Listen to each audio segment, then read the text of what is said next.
आप सबको मालूम है कि भजनलाल जी की सरकार ने अपनी पहली वर्षगांठ 2 दिन पहले बड़े धूमधाम से मनाई। इस पहले वर्ष की वर्षगांठ पर राजस्थान की राजधानी जयपुर में अब तक के सबसे बड़ा समागम हुआ। 3-3.5 लाख लोगों की उपस्थिति के अंदर दुनिया के सबसे लोकप्रिय नेता नरेंद्र मोदी जी की उपस्थिति में एक साल बेमिसाल या एक वर्ष परिणाम उत्कर्ष और जनता के सामने भारतीय जनता पार्टी की सरकार का पहला रिपोर्ट कार्ड आया है। सरकार के मुखिया ने इस बात की घोषणा भी की है कि हर बार वर्षगांठ पर हर साल का इसी प्रकार वो रिपोर्ट कार्ड प्रस्तुत करते रहेंगे, क्योंकि ये सरकार जो कहती है वो करती है। जिन संकल्पों के आधार पर सरकार जनता से मैंडेट लेकर आई, पहले साल में 50% से ज्यादा संकल्प पूरे हुए और पहली सरकार है जो नीतियों के आधार पर फैसला करती है। एक साथ 10 नीतियां जिससे शासन संचालित होगा, उनकी घोषणा करना, उनको लागू करना पारदर्शिता का एक नमूना। और इसके साथ ही एक यादगार बन गया इस राजस्थान के लिए पहली वर्षगांठ।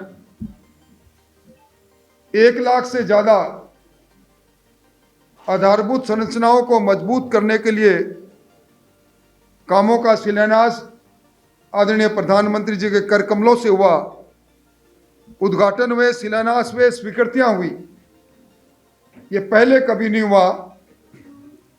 ये पहली सरकार है जिसने अपनी पहली वर्षगांठ पर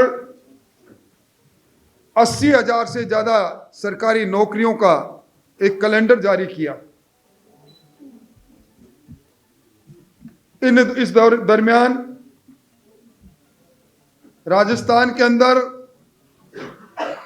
जो अब तक की सबसे बड़ी वार्षिक योजना भजनलाल जी लेकर आए थे, 4,90,000 करोड़ की, वो योजना अगले वर्ष के बजट से पहले उसको अमली जामा पहनाने के लिए सारी कार्रवाई प्रारंभ हो चुकी है।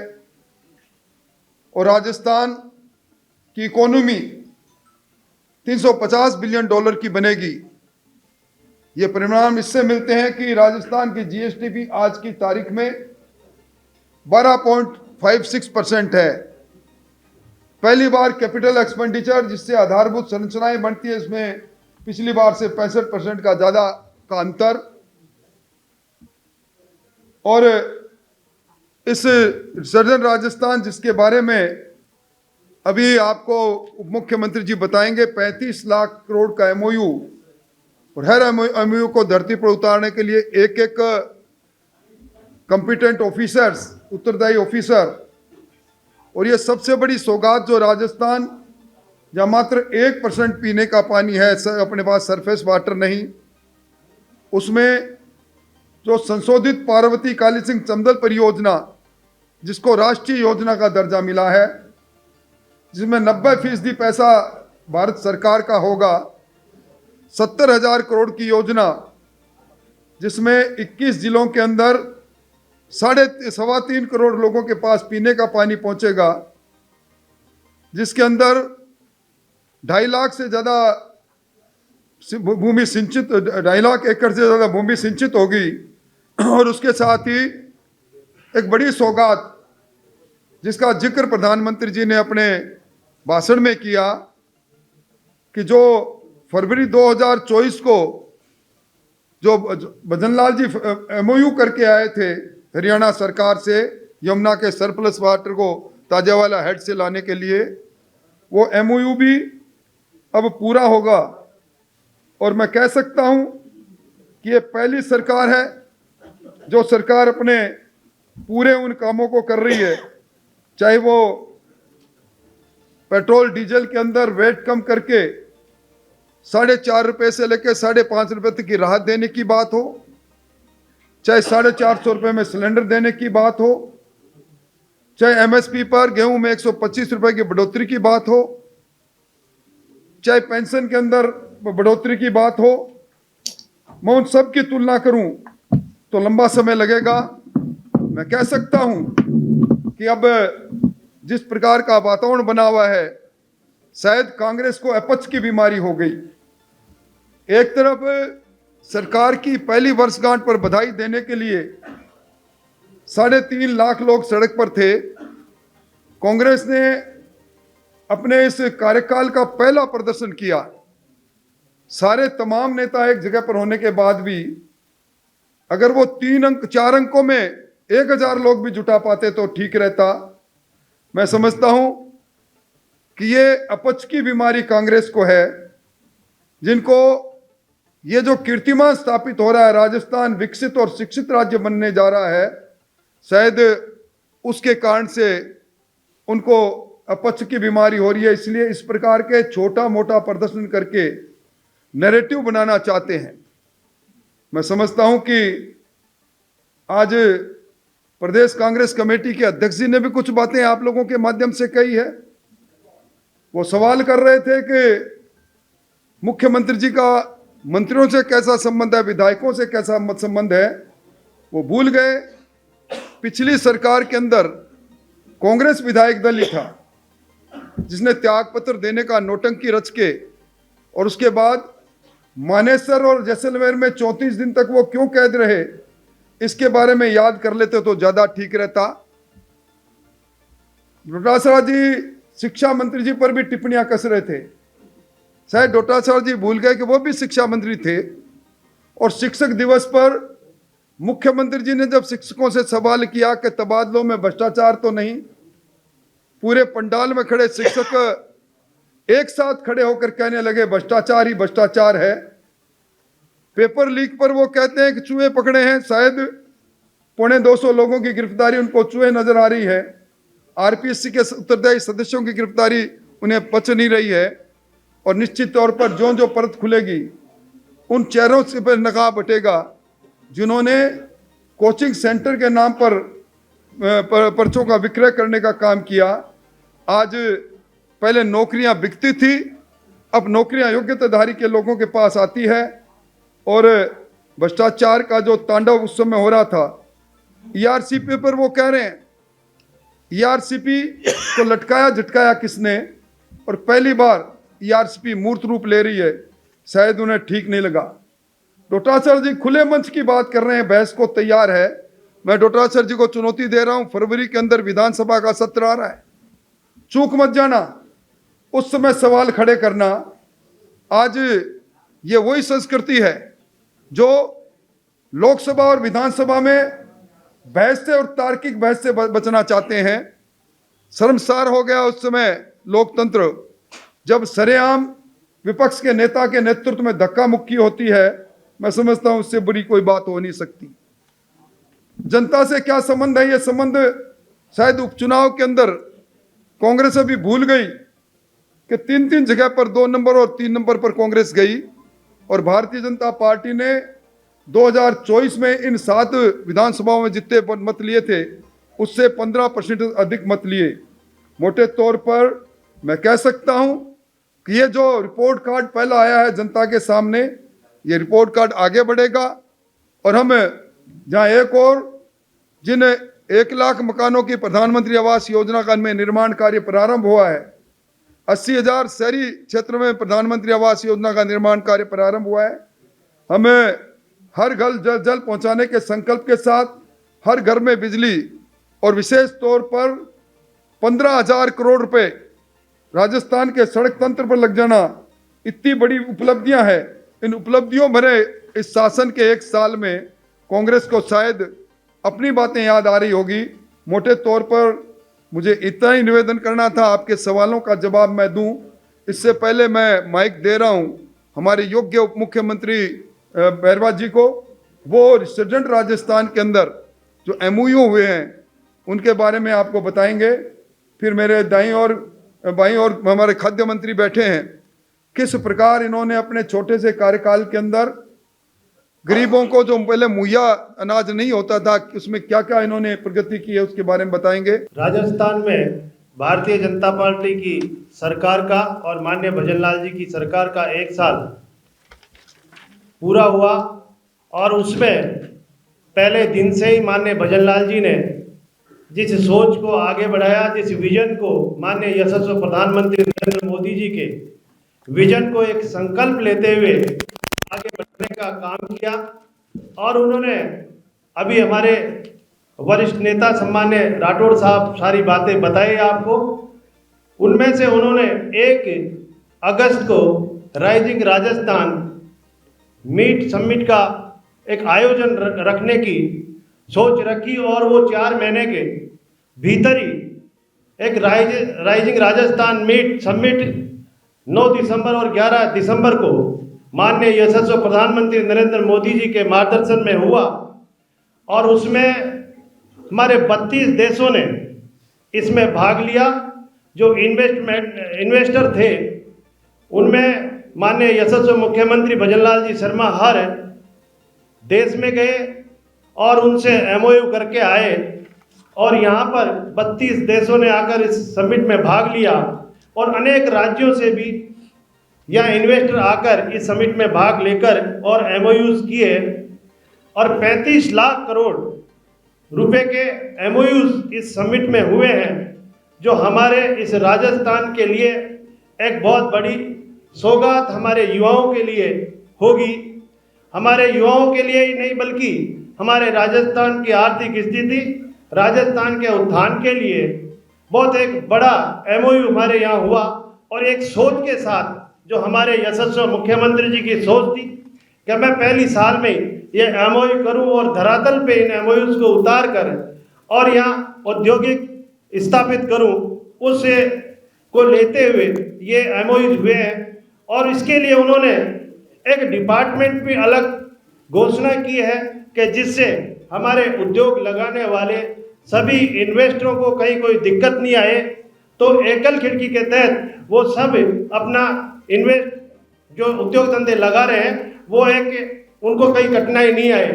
इतना ही नहीं, हमारे जो देश और विदेश में जितने भी अप्रवासी राजस्थानी जो रहते हैं उनको उत्साहवर्धन करने के लिए और उनको मान और सम्मान देने के लिए उन्होंने 10 दिसंबर को एक राजस्थान दिवस के रूप में उन्होंने घोषणा की है, जो हमेशा राजस्थान दिवस पर उन लोगों को यहाँ बुलाकर एक मान और सम्मान देंगे।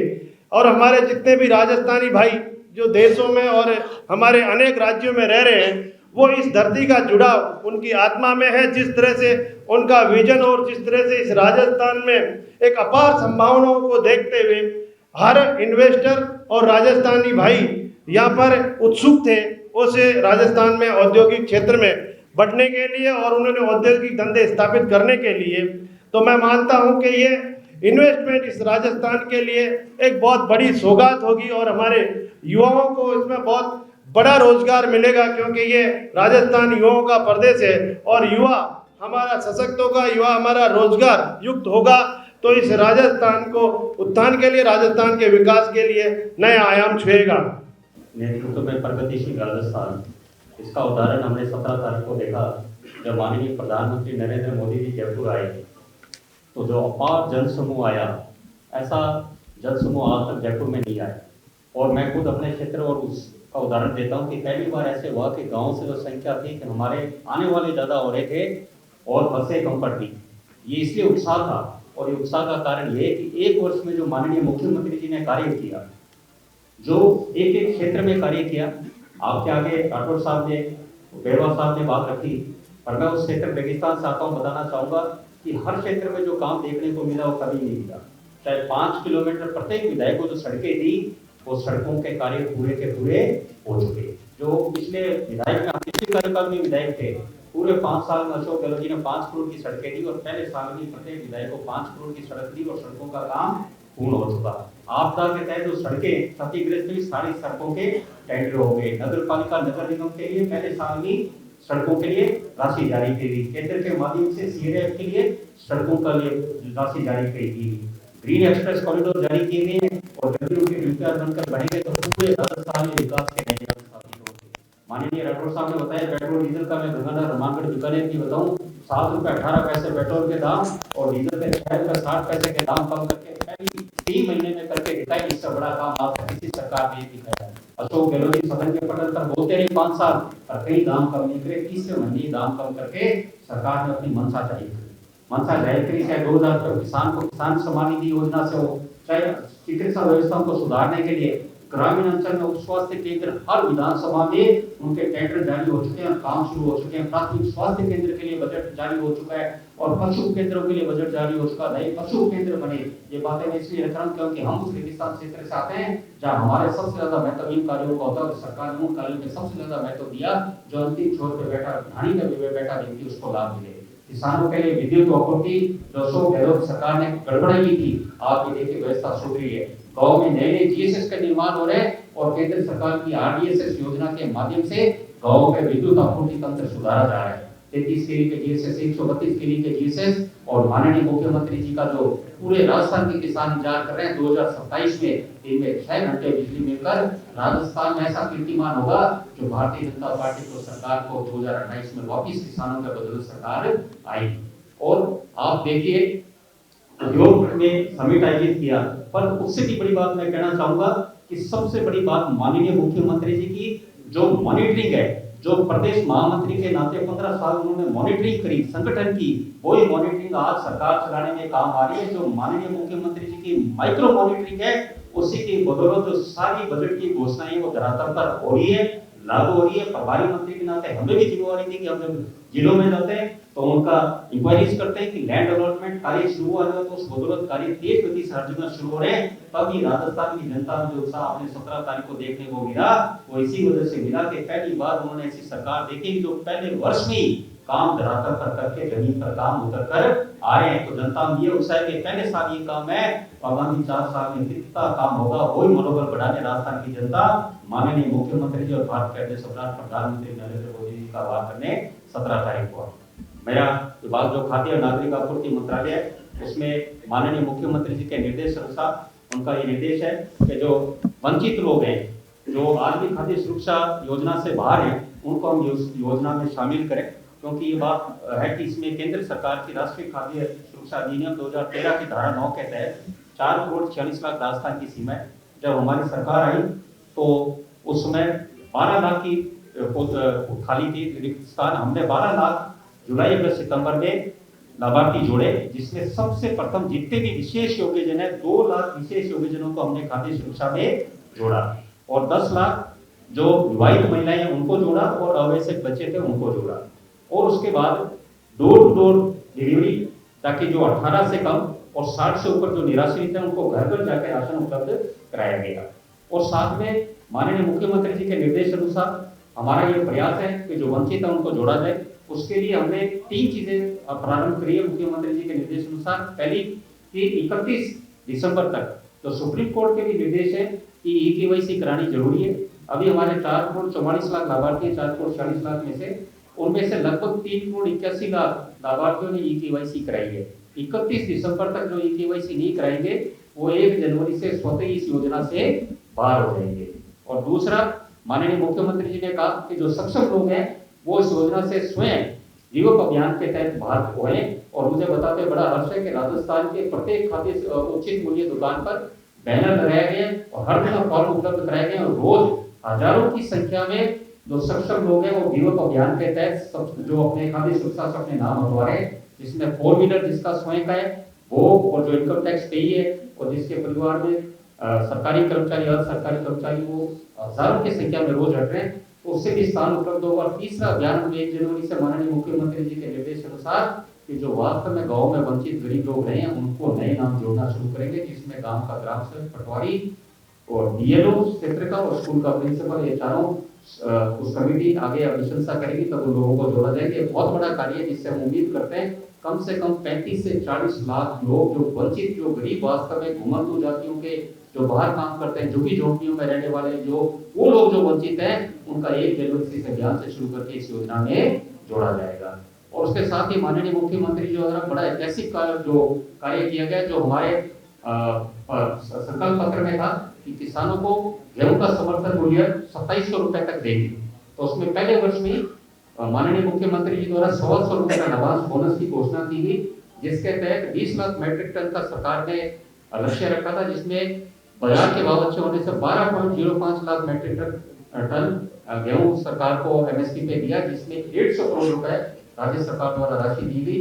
और मुझे बताते हुए आपको अपार हर्ष हो रहा है, इस बार केंद्र सरकार ने गेहूं का एमएसपी 2425 रुपए कर दिया है और माननीय मुख्यमंत्री जी द्वारा 100 रुपए बोनस की घोषणा कर दी गई है। तो 2550 रुपए प्रति क्विंटल गेहूं से सरकार समर्थन के किसान से गेहूं लेगी, जो कि पूरे भारत में गेहूं के सर्वाधिक दाम किसान को कहीं मिल रहे हैं तो वो भजनलाल शर्मा जी की राजस्थान सरकार है। और भी इस तरह नवाचार करते हुए माननीय मुख्यमंत्री जी ने रसोई गैस सिलेंडर सब्सिडी योजना के तहत जो 1 जनवरी से लागू हुई, उसमें 76 लाख लाभार्थियों को मिल रहा था, जिसमें 73 लाख अपने उज्ज्वला गैस सिलेंडर के थे, 3 लाख बीपीएल परिवार के।